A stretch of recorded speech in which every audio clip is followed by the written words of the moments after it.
Hey there, campers, and welcome back to the channel. My name's Mark, and here is a Star Wars Unlimited deck look for you. Before we jump in, don't forget to hit subscribe here on the channel so you know when we're putting out new stuff. And leave me a comment below if you agree with this deck, you don't like this deck. I'd love to know what it is that you're thinking about it. So today we're going to be taking a look at an updated version of my Hera discard deck 1.0 from Set 1, Spark of Rebellion, with some new updates that I put into it for Set 2. So let's go ahead and jump right in. Here's the deck that I originally played. Listen, the whole goal of this deck was being able to run Hera with red, allowing us to run things like Forced Surrender, K2SO, and Force Throw, which were a lot of our discard mechanics, but because Hera can play any Spectre card, could also run things like Spark of Rebellion and easy access to things like Kanan Jarrus and Ezra Bridger as earlier Force users to be able to use Force Throw effectively. The whole goal was, can we use Force Throw in the deck to be able to remove cards from our opponent's hands while simultaneously removing threats from the board.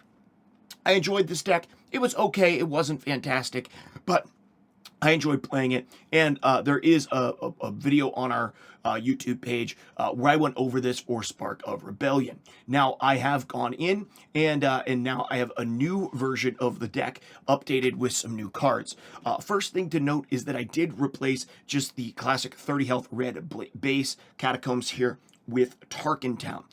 The reason for that is a new card called Daring Raid, which just allows us to do 2 damage to a unit or a base, making Tarkin Town a bit more versatile and capable. Now, instead of having to get damage on something with my units, I can simply, with 1 resource left over some turns, be able to swing some damage at them and then remove it with Tarkin Town up to something with 5 health, which is pretty powerful.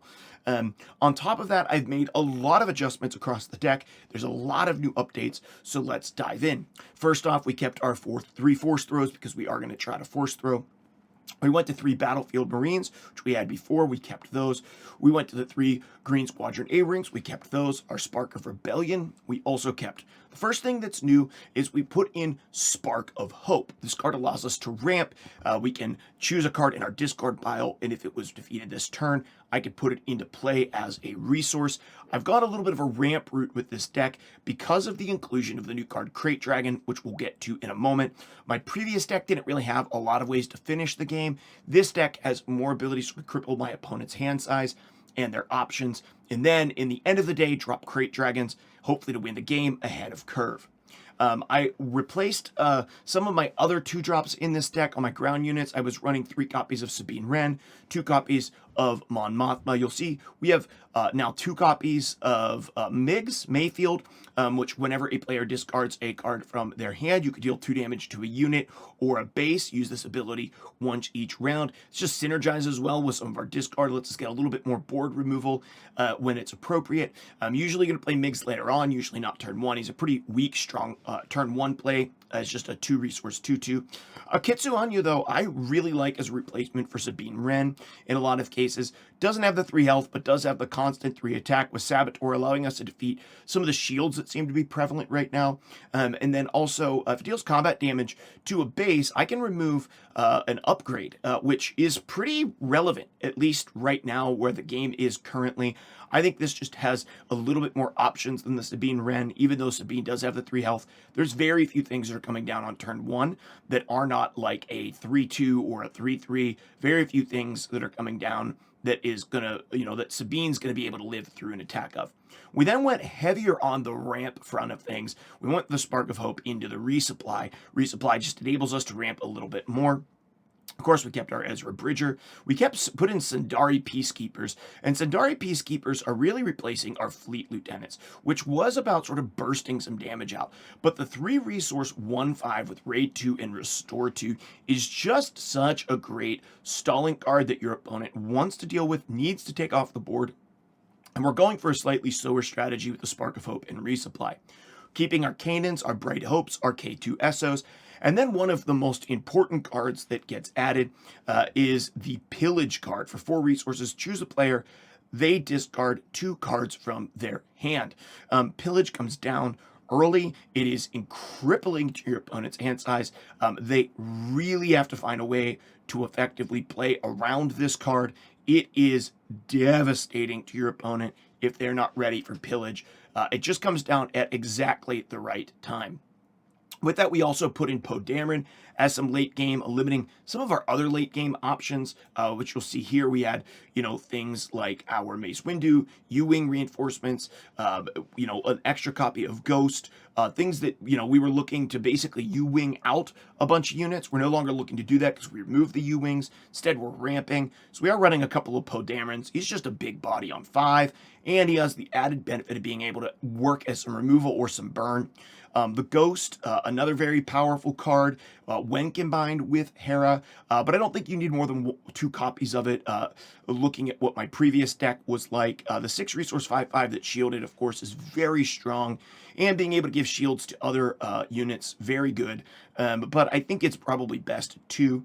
I cut our Mace Windu's down to 1, simply because I think that Mace Windu is a really strong card. I really do like it in this deck, and it's another Force shooter to synergize with Force Throw late in the game.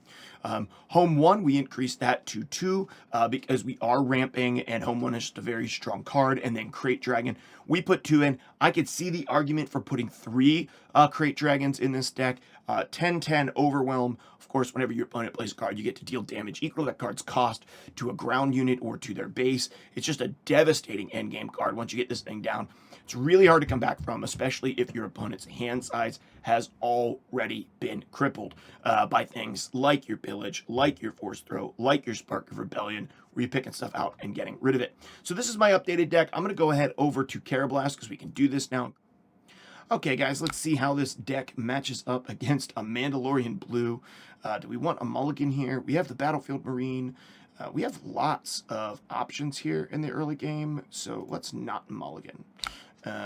Interesting, we kind of want to work towards that Crate Dragon. Let's get rid of this Force Throw, and I think because we have the turn 1, let's even get rid of the Spark of Rebellion this time. We are going first, which is nice. See what our opponent wants to do. Let's go ahead and play the Battlefield Marine out.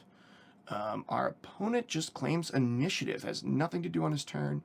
That's good for us, I think. Here, we're going to go ahead and resource the Kitsu Onyo. The 2/2 with the shield. I think that we're going to go ahead and attack into it. See what our opponent does. He's claiming initiative again. Let's take this opportunity to just resupply and then pass. Doesn't put us in a terrible position here. Get to resource something. Our opponent's going to get a chance to do that first. Of course, I think he's probably going to want to upgrade this, so that's something we need to keep in mind. Luckily, be able to get at least 3 damage in on it, which would be great. Although he might just exhaust our thing here. We're on 4 resources this round. I think we're just going to go ahead and do this. The grappling hook, yep, gets a chance to exhaust something here. We're a little worried about that. Let's go ahead and play the Peacekeeper out. Oh, with the Devotion, now sitting on the 5/5. Let's actually pass here and let him take his turn. He's going to go ahead and remove that. Let's go ahead and Spark of Hope this and put it in as a resource. He's going to go ahead and claim initiative. We're going to go ahead and pass. He's got the double upgrade here. Pretty strong, pretty strong. We get the chance to resource again here. I think that the answer is just going to be to resource this. Unfortunately, we're kind of at a weird gap here. He's going to put another Devotion on him. Once again, that puts us in a pretty weird position. Let's go ahead and get the K2SO out. See what my opponent does. He puts out an Ezra. Interesting. Let's go ahead and claim initiative from him this time, just so we can get that out. See what he does here. Is he going to remove the... oh, he's just going to take the 6 damage to my base while he can. We are on 7, which puts us in a really good position to be able to remove this. So, and we have the Force Throw. Next turn, we're going to be on 8. Let's go ahead and just play this out. Let's go ahead and ambush. And we do want to resolve an attack and just get that off the board. And we ready up our Mace Windu. Great. Little turn there. What does she do? Oh, she gets to play something, so play an upgrade for free. Went ahead and play Snapshot Reflexes. You may attack with an attached unit. Interesting. Oh, gives it a unit -2/-2 this phase. Okay. So he did get to exhaust this. Okay, yeah. Pretty good turn for him there. We don't have the ability to play the home one here. But we can pull this guy out. Okay, he's going to work on removing that. He is choosing to look at the top card of his deck, play it, put it under, I believe, or leave it on top. This guy has a chance to become very large, and so, believe it or not, we're just going to go ahead and ignore the aspect, give a card an experience token to another unique unit. We just want to attack into this.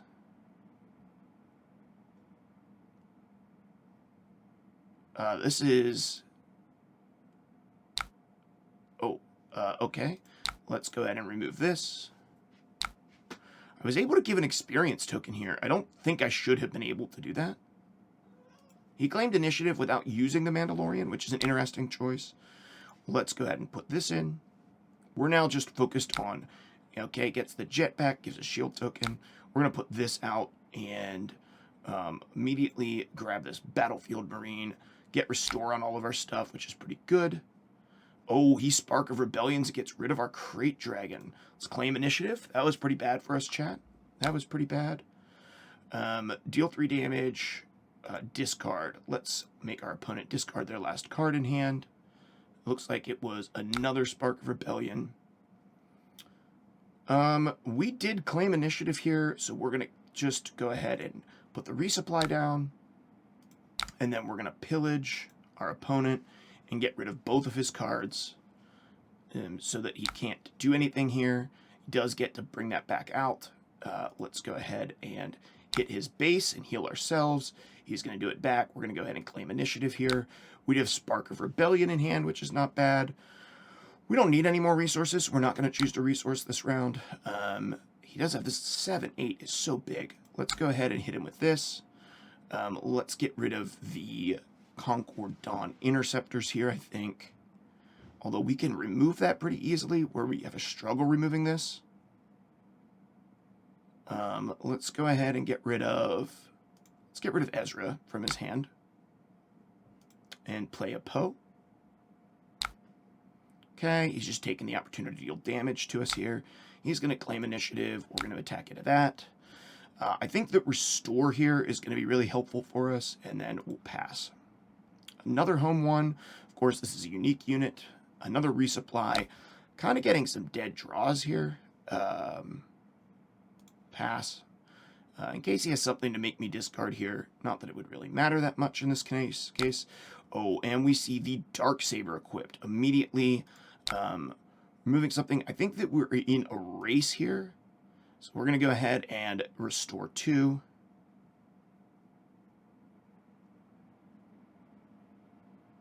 This is the way. He just has this guy, I mean, full equipped here. And we're going to deal damage there.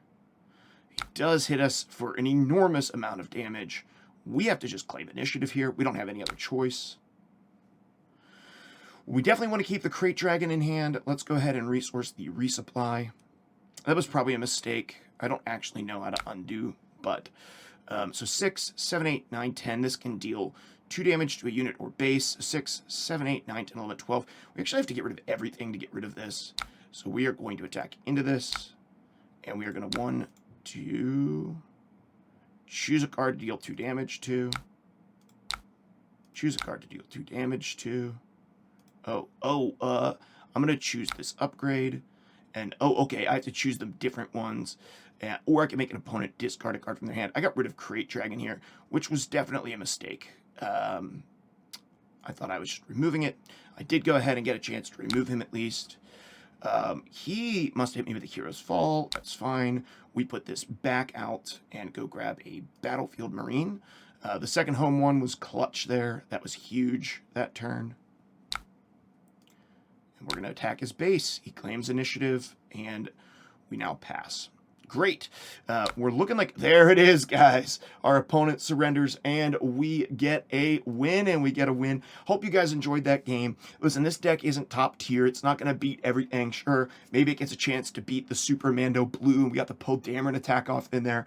But it's a fun deck. It's enjoyable if you're taking it play with your friends. I think it's a fun deck to play. We didn't get a chance to do all of the bells and whistles that it wants to do in that game, but I think it's a really enjoyable deck. Hope you enjoyed it. Once again, like and subscribe here to the channel. Thanks for stopping by and watching this video with me. And hey guys, we will see you in the next video.